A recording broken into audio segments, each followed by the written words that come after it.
ఏం పండు కోతి లెక్కనున్నావురా?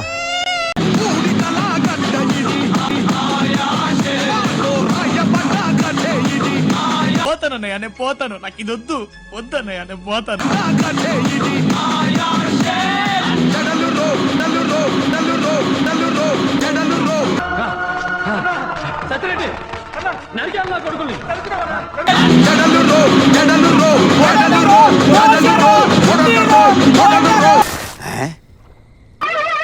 ఏంటి బాబా అన్న, ఇంకోసారి అన్న